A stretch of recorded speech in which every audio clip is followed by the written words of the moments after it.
Hallelujah. परमेश्वर की स्तुति हो। इस दिन को हम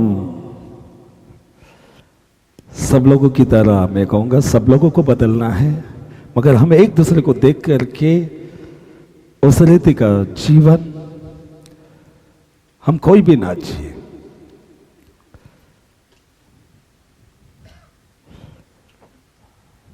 यीशु मसीह एक ही मैं जानता हूं कि भगवान था और इस पृथ्वी पर इंसान बन गया, इस पृथ्वी में भेजा गया।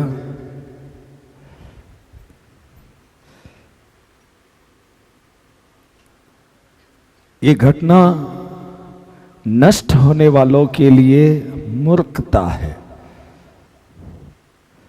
वरन विश्वास करने वालों के लिए यह परमेश्वर का सामर्थ्य है।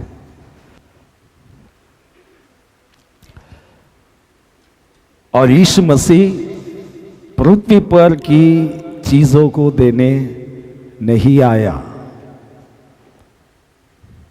पृथ्वी के चीजों को देने के लिए यीशु मसीह सूली पर अपमान को ना सहा,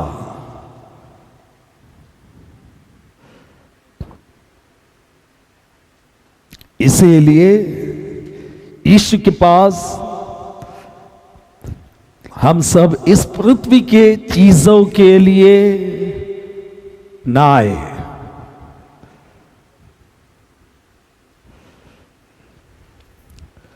ये पवित्र शास्त्र हमको पढ़ना आता है, बहुत अच्छी बात है।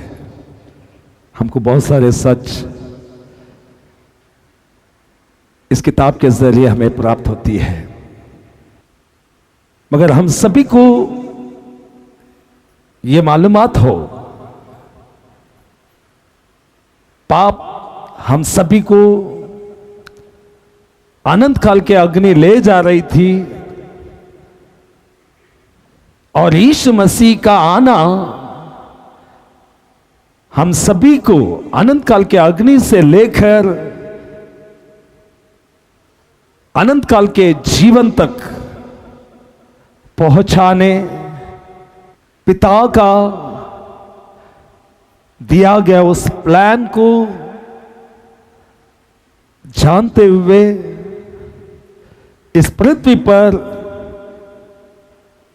मानव रूप धारण करके हम मानव जो अंधकार में थे, पाप में फंसे हुए थे, शैतान के झकड़ में थे, अन्य लोगों की तरह जी रहे थे, यीशु मसीह को इस पृथ्वी पर भेज करके 33 साल 6 महीने हमारे लिए एक आदर्श छोड़ गया, और उसके जरिए हमारे हर अपराध क्षमा हुए हैं।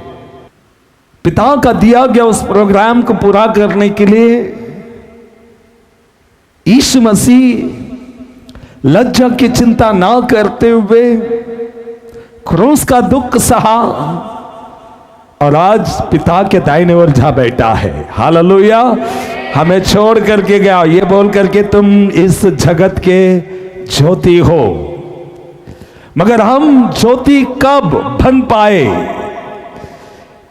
इसके खातिर ये ज्योति बनने के लिए यीशु मसीह किन किन दुखों को सहा, क्या क्या अपमान को वो सहता गया, उसको देख करके गालियां दी। तो मैं कुछ कुछ वचनों को पढ़ करके मैं आपको सिर्फ पढ़ूंगा, अगर परमेश्वर की अगुवाई रहा तो मैं एक्सप्लेन करूंगा, मगर हम सभी को यह पता चले हम इंसान को बचाने के लिए यीशु मसीह को किस किस रास्ते से उसे गुजरना पड़ा। और यीशु मसीह केवल अपना प्राण दे करके हमारे अपराध ही नहीं क्षमा किया, खाली अपराध ही नहीं क्षमा किया, वरन हम सभी के लिए एक आदर्श, एक उदाहरण छोड़ गया, ताकि तुम और हम उसके चिन्हों पर चले। हालेलुया। तो मैं सबसे पहला इब्रानी की किताब निकालेंगे, इब्रानी की किताब 9वां अध्याय 28वां वचन पढ़ो। वैसे ही हाँ, मसीह भी बहुतों के पापों को उठा लेने के लिए एक बार बलिदान हुआ। हम सब के खातिर एक बार बलिदान हुआ। यह बलिदान किन लोगों के लिए था, कैसे लोगों के लिए? हम सभी के अपराध क्षमा करने और हम जो शैतान के झखड़ में हैं, तुम और हम उसके बलिदान होने से हम शैतान के झक्कड़ से स्वतंत्र हुए। इसलिए 28वां वचन में लिखता है, वैसे ही मसीह भी बहुतों के पापों को उठा लेने के लिए एक बार बलिदान हुआ। बहुतों के कठोरा पिता का दिया गया वो प्लान, मानव जाति जो पिता से दूर है, उस मानव को पुत्र के जरिए, सूली के जरिए, मृत्यु के जरिए, जो तुम और हम शैतान के झक्कड़ में थे, उसके लहू के जरिए एक बार सबके लिए।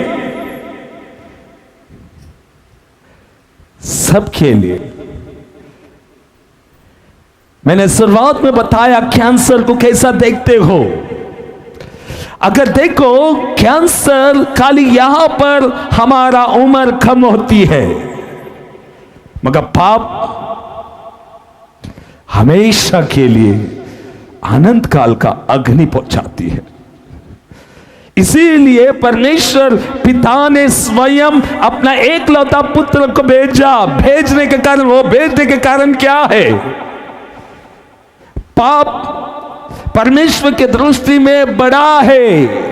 परमेश्वर पवित्र है और हम सब उसके स्वरूप के अनुसार बनाया गया था।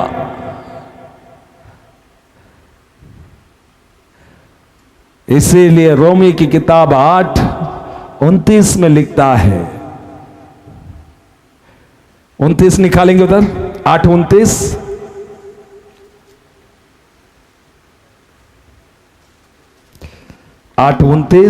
क्योंकि जिन्होंने उसने पहले से जान लिया है, उन्हें पहले से ठहराया भी है कि उसके पुत्र के स्वरूप में हो, ताकि वो बहुत भाइयों में से पहलौटा ठहरे।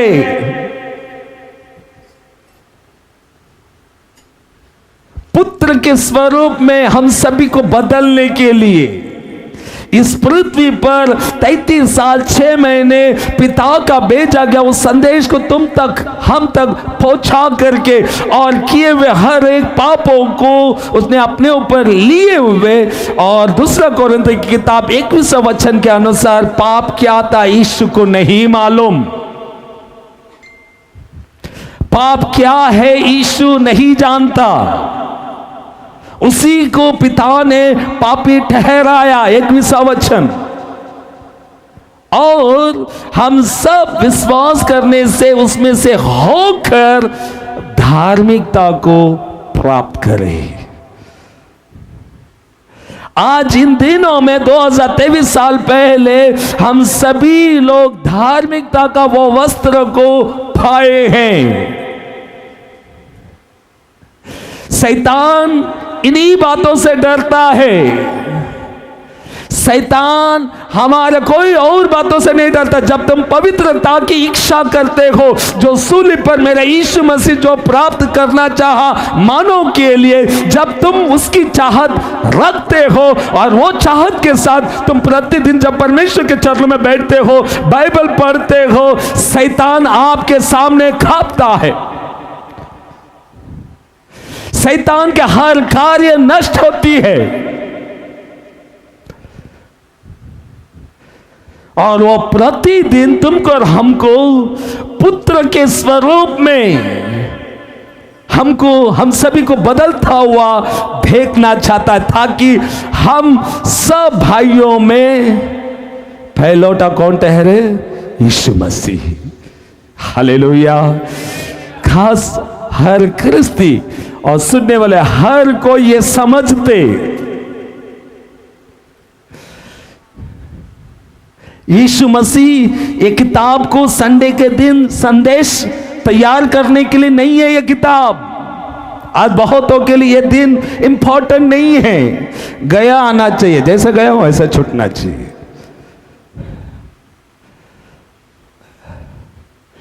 अगर तुम उत्पत्ति की किताब में देखेगा, खेन, मैं हमेशा कहता हूं खेन और आबेल दोनों भी भेंट लेकर के आए,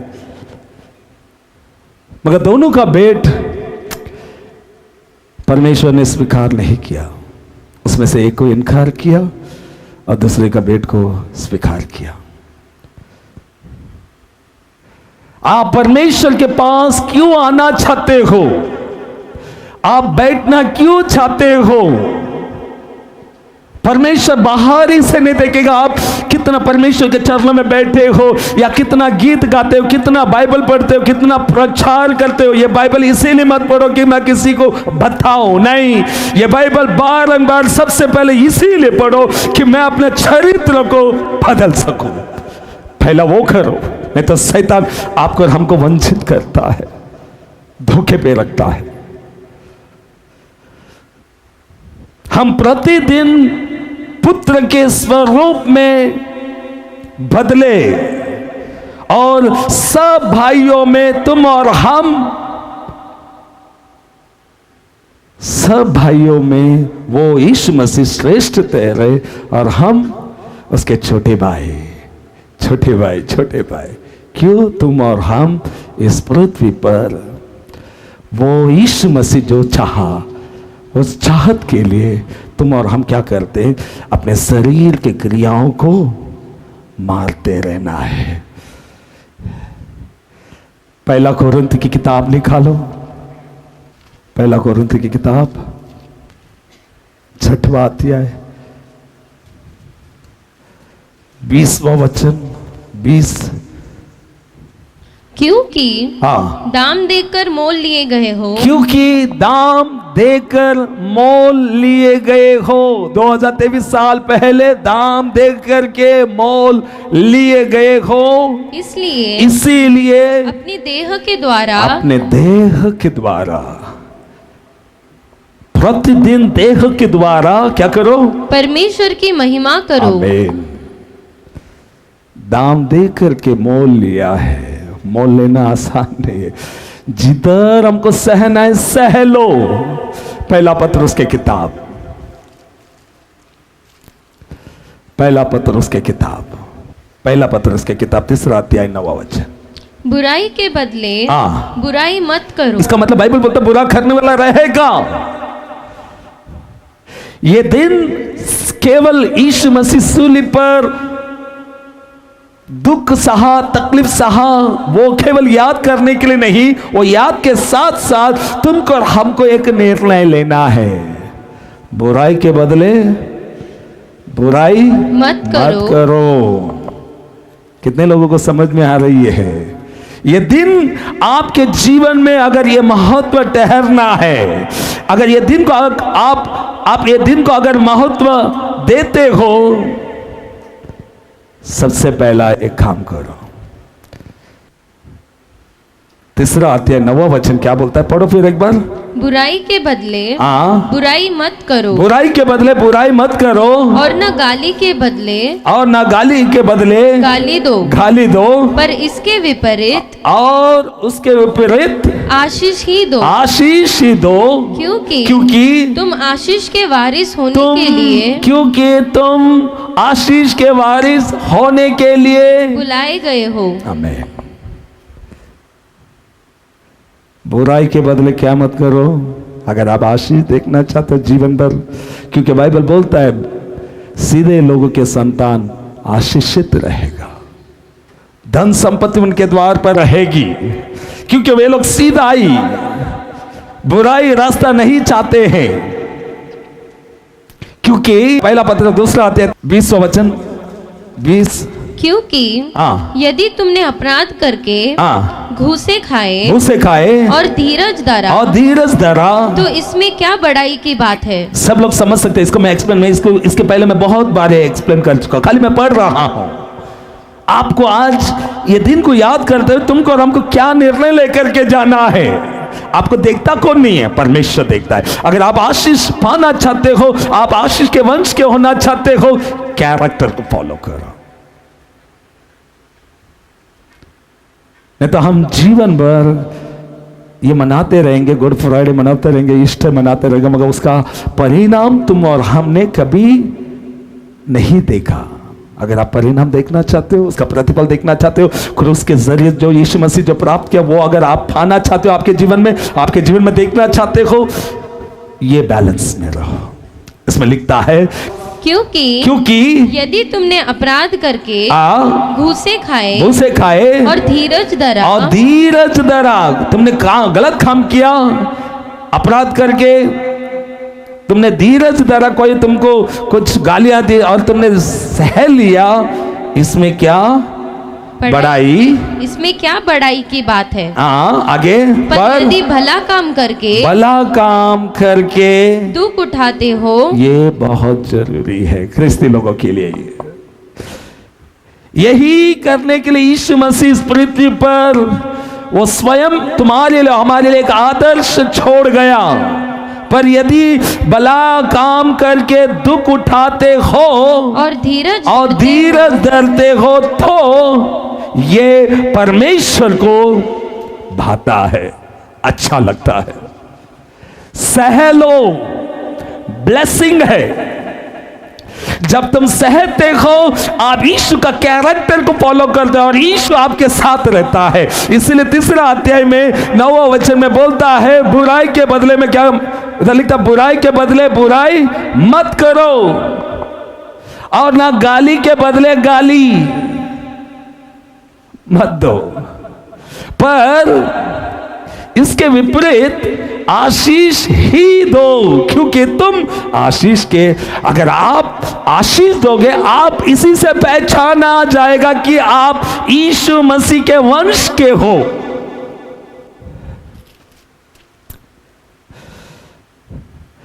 इसलिए 21वां वचन बोलता है, और तुम इसी के लिए बुलाए भी गए हो। जिसके कान हो, मैं वो बोलूंगा, मेरा रिक्वेस्ट है, आपका जीवन में आशीष देखना चाहते हो, बुराई के बदले बुराई मत करो। हम जिंदगी भर ये सुनते रहेंगे, ये बोल करके यीशु मसीह मेरे पापों की खातिर मारा गया, मगर वो दूसरा पार्ट देखो, एक 2000 के नोट में एक ही बाजू में ओरिजिनल प्रिंट है और दूसरी बाजू प्लेन रहेगा, आप वो नोट लेगा? नहीं चलेगा। वो हमारे एक बाजू का प्रिंट क्या है, एक बाजू का प्रिंट में क्या लिखा हुआ है, क्या प्रिंट हुआ है, उसका मतलब क्या है? यीशु मसीह मेरे पापों के खातिर मारा गया। अगर ये पूरा नोट अगर चलना चाहिए तो दूसरा बाजू में क्या होना चाहिए मालूम? प्रिंटिंग होना चाहिए। वो प्रिंट हमारे हाथों में, वो क्या है मालूम? आगे को मैं अपने लिए नहीं छूंगा, मैं उसी के लिए जाऊंगा जो मेरे खातिर मारा गया, तब जाकर के वो नोट चलेगा। हम एक ही बाजू के बोल रहे हैं, मेरे पास 2000 का नोट है, 2000 का नोट है, वो एक्टिव नहीं हो रही है। मैं कोई भी उदाहरण नहीं बता रहा, आपको समझने के लिए। यीशु मसीह सूली पर जरूर मारा गया, मगर दूसरा बाजू वो ये सिखाता है गाली के बदले गाली मत दो। इसका मतलब वो दूसरा बाजू का प्रिंट है, तब जाकर के वो नोट का वैल्यू है। और तुम इसी के लिए बुलाए भी गए हो।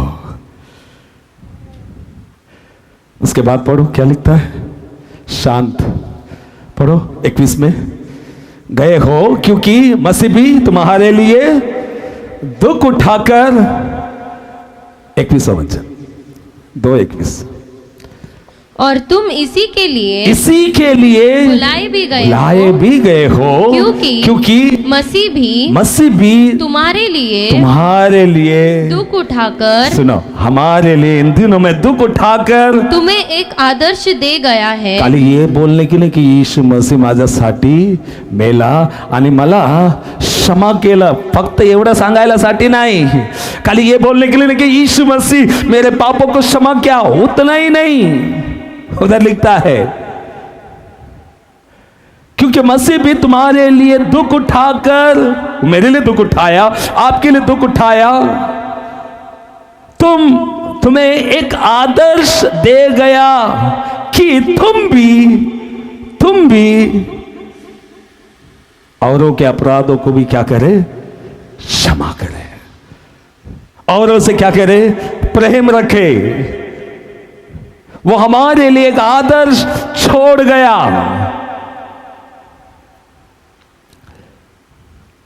ताकि तुम भी उसके चिन्ह पर चलो। एक बाजू का चलेगा प्रिंटिंग, 2000 ही लिखा है, ओरिजिनल है, मगर एक बाजू प्रिंटिंग नहीं है, चलेगा? अगर आप यहां पर 70 साल का नोट अगर बरोबर प्रिंटिंग होना चाहिए, फटना नहीं चाहिए, ऐसा दिखना चाहिए। कभी कभी तो देख के बोलता है, रिक्शा वाले लोग देख के बोलता है इधर से उधर ताजमहल दिखता है, ये नहीं चलेगा। अगर आप वैसा सेलेक्ट करते हो, कोई भी नोट देगा, देख के लेगा, 10 बार गिनेगा, आप कितना समझदार हो सकता है।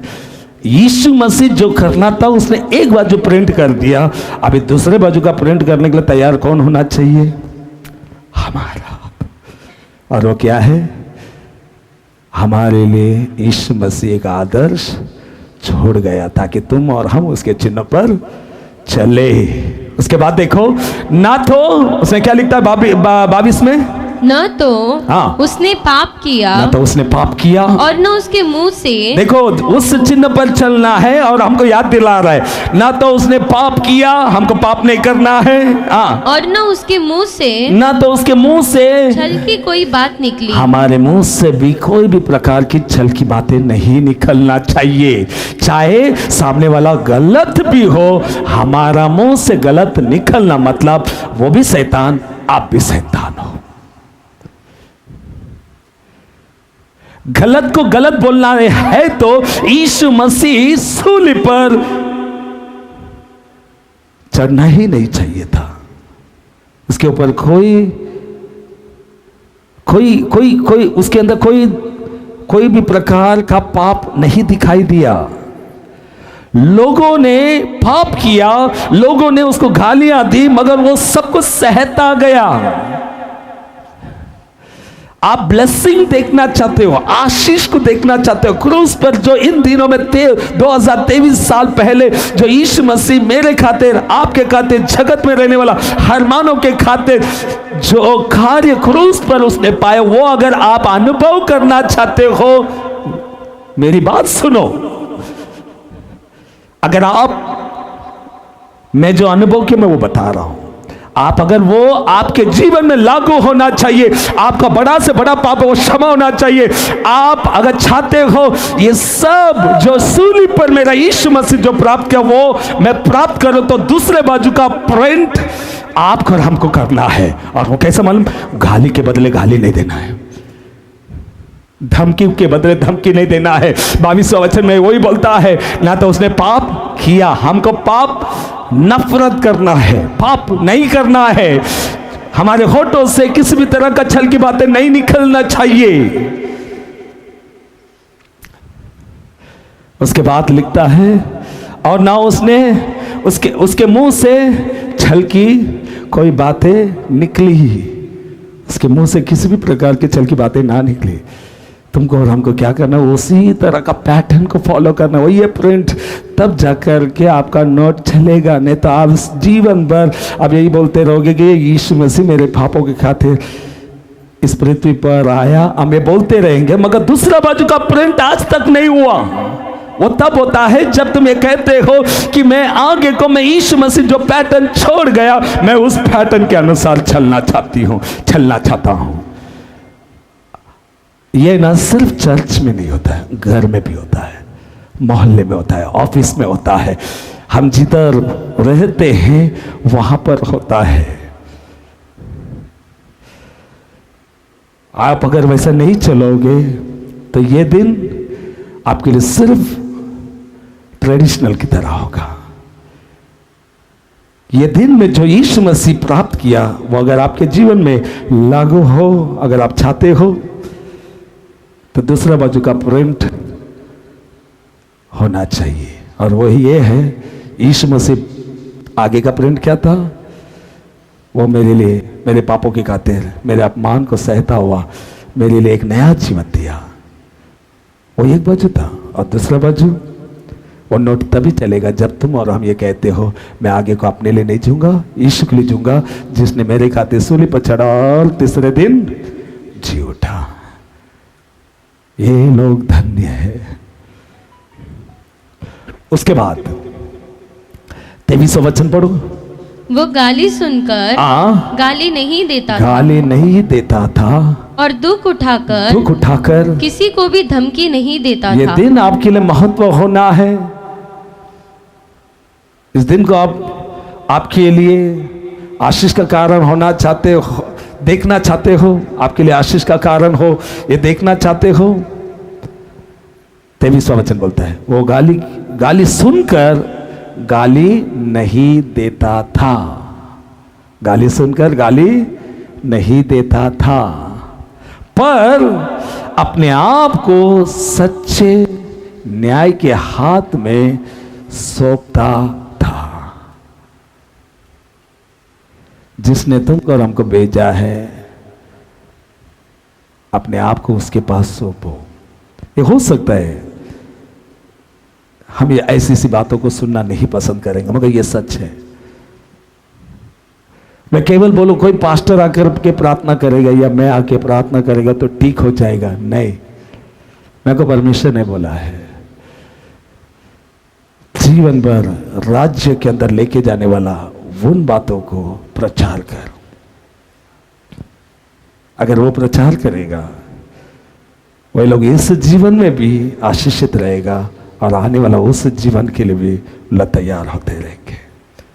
ये दो चीज अगर नहीं होता, आपका इधर 70 साल के लिए पास्टर अच्छा बोलना चाहिए, नहीं, यीशु मसीह 70 साल ने अनंत जीवन देने के लिए आया। 70 साल सभी के पास है, 80 साल सभी के पास है। इसलिए वो लिखता है, जो पुत्र पे विश्वास करता है अनंत जीवन उसका है। इसलिए इब्रानी की किताब में पढ़े हमने, इब्रानी की किताब में लिखता है 9वां अध्याय 28वां वचन, वैसे ही मसीह भी बहुतों के पापों को उठा लेने के लिए एक बार बलिदान हुआ। और उसके आगे क्या लिखता है, और जो लोग उसकी बाट जोते हैं, जो लोग उसके सिखाए गए उन बातों को सुन करके बाट जोते, उसके रास्तों पर चलते हैं, उनके उद्धार के लिए दूसरी बार, सुनो यही है, हमको दूसरी बार के लिए खाली सुनो मत, दूसरी बार के लिए यही मनाता नहीं रहना है हर साल फ्राइडे, मगर उसमें प्रोग्रेस होना चाहिए। पहला पत्रोस के अनुसार हमारा कैरेक्टर प्रतिदिन बदलना चाहिए। हमको सब कुछ सहना है, हमको गाली के बदले गाली नहीं देना है। बहुत सी बातें हैं जो ये किताब हमें बताती है। जब यीशु मसीह पिलातुस के सामने कैदी की तरह खड़ा है, पिलातुस बोलता है, राजा बोलता है, मैं चाहूं तो तुझे छोड़ सकता हूं। यीशु मसीह बोलता है, जब तक ऊपर से अधिकार नहीं दिया जाता तब तक तो मुझे कुछ नहीं कर सकता। और यीशु मसीह बोलता है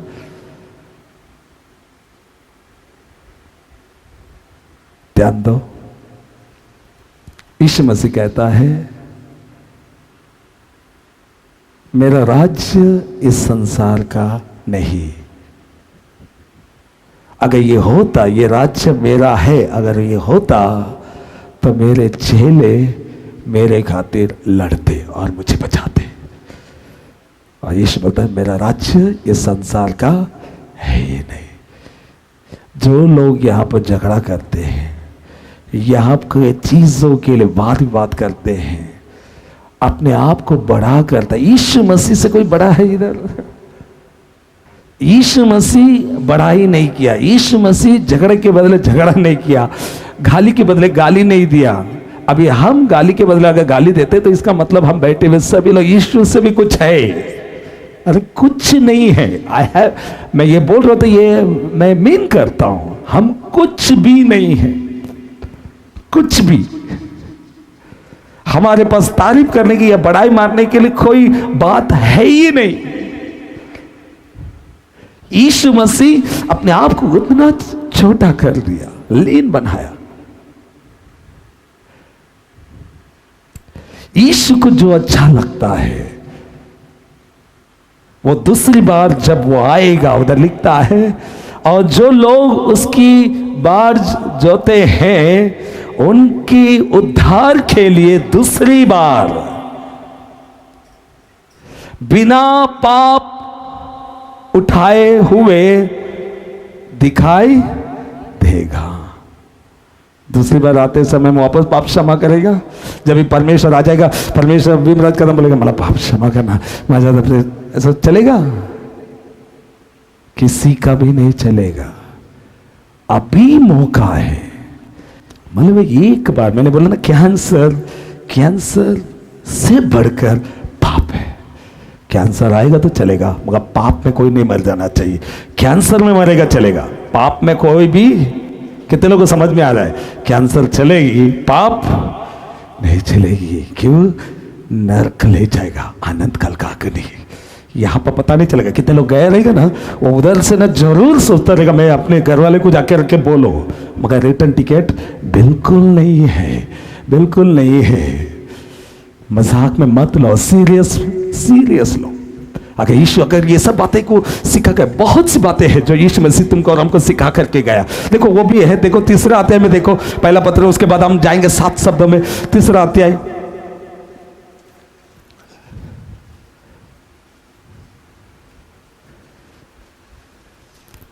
तीसरा अध्याय 9-10 पढ़ेंगे। बुराई के बदले बुराई मत करो, और न गाली के बदले गाली दो, पर इसके विपरीत आशीष ही दो, क्योंकि तुम आशीष के वारिस होने के लिए बुलाए गए हो। क्योंकि जो कोई जीवन की इच्छा रखता है, और अच्छे दिन देखना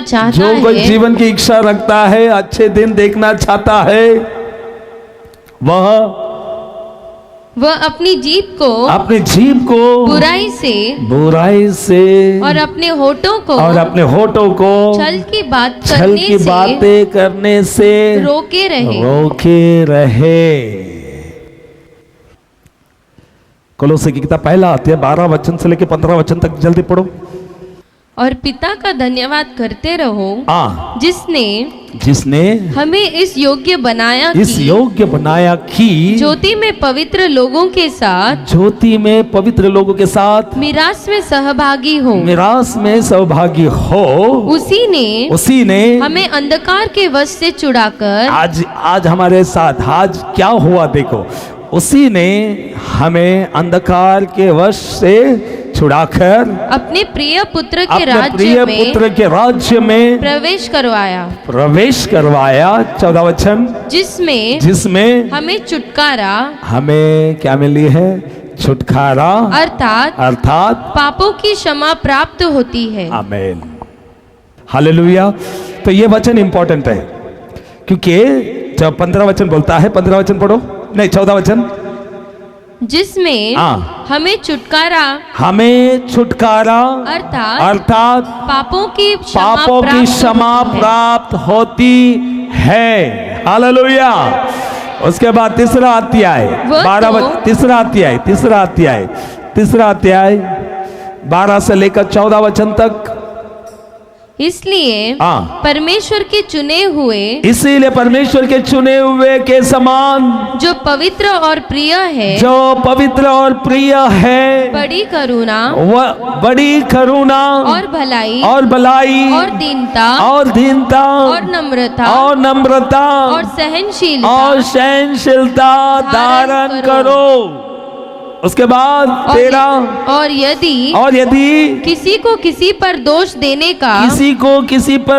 देने का कोई कारण हो तो एक दूसरे की सह लो। आशीष देखना चाहते हो? मैं अपने आप किताब पढ़ रहा हूं, काय ताई तुमच्या किताब मध्ये लिहिलंय का? कोई मिस आउट मत करो। मतलब ये चाबी है, आपका आशीष का चाबी है। हम क्या होना चाहिए इंपॉर्टेंट है। आज तक हम एक ही सुनता है, यीशु मसीह किया, मगर आपने क्या किया, इसलिए अभी तक वो आशीष नहीं खुली। अगर वो आशीष खुलना है तो ये देखो 12 वचन को फिर एक बार पढ़ो, मेरे को अच्छा लगा। इसीलिए परमेश्वर के चुने हुओं के समान। अगर लिखा, अगर आपके हाथों में उसमें उंगली लगा के ऐसे बोलते रहो, मन में बोलते रहो। इसीलिए परमेश्वर के चुने हुए के समान जो पवित्र और प्रिय है, बड़ी करुणा और भलाई और दीनता और नम्रता और सहनशीलता धारण करो। और यदि किसी को किसी पर दोष देने का, अगर वो आपके विरोध है, आपको मौका है उसको दोष देने का कोई कारण हो, अगर कोई कारण हो तुमको दोष देने का, अगर कोई कारण अगर है भी तो एक दूसरे की सह लो। आपके पास बहुत सी चीजें हैं जो बताया जा सकता, कारण बताया जा सकता, मगर परमेश्वर बोलता है सब कुछ सह लो। कितने लोग सहने के लिए तैयार हैं? हाथ उठाओ, झूठा हाथ नहीं चाहिए। मैं आज से सहने के लिए तैयार हूं, ऐसे बोलने वाला हाथ उठाओ। झूठ मूठ का भी मत करो, सह लेना है। अगर आप नहीं करना चाहते, मैं बोलता हूं सह लो।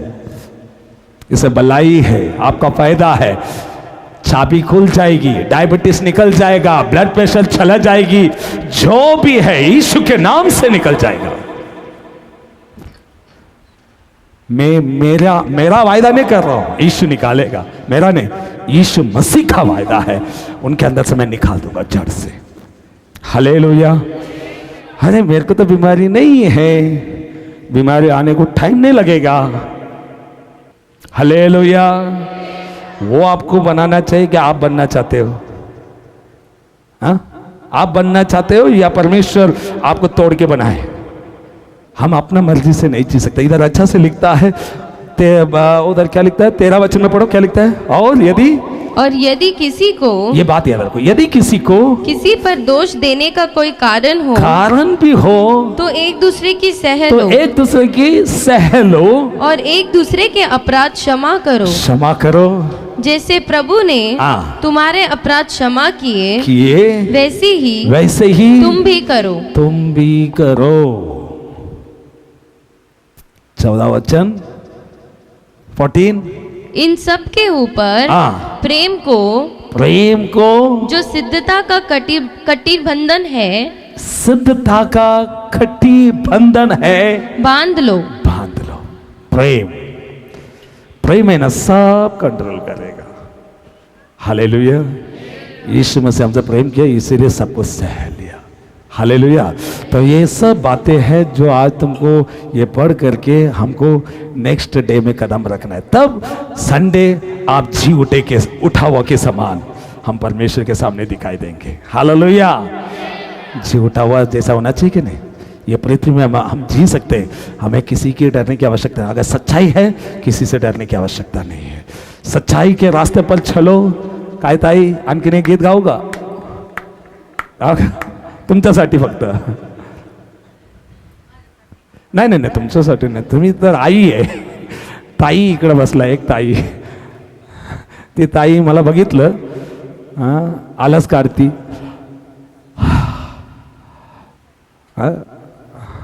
Hallelujah, hallelujah. इकडे तिकडे बघायचं नाही, फक्त मला बघायचं. ताली वाजवा यीशुसाठी. इतना अच्छा सच ये बाइबल के जरिए हमें मिल रही है. हमको कितना अच्छा मौका है. हम बीमारी से भागते हैं, एक बताओ, इसमें जुड़ जाओ, बीमारी आपको छोड़ के भागेगा. विश्वास है ये बात? क्योंकि यीशु बोलता है, मैं आपको जो चिन्ह वो रास्ता छोड़ करके गया उस पर चलो, मैं तुम्हारे खातिर मारा गया और तीसरे दिन जी उठकर मैं तुम्हें क्या किया है, नया जीवन दिया है. सब पुरानी बातें निकल चुकी, सब कुछ नया हो गया है. हालेलुया. ये माइकल का वादा नहीं है, परमेश्वर का वादा जो यीशु मसीह के जरिए हमें प्राप्त हुई है. हालेलुया.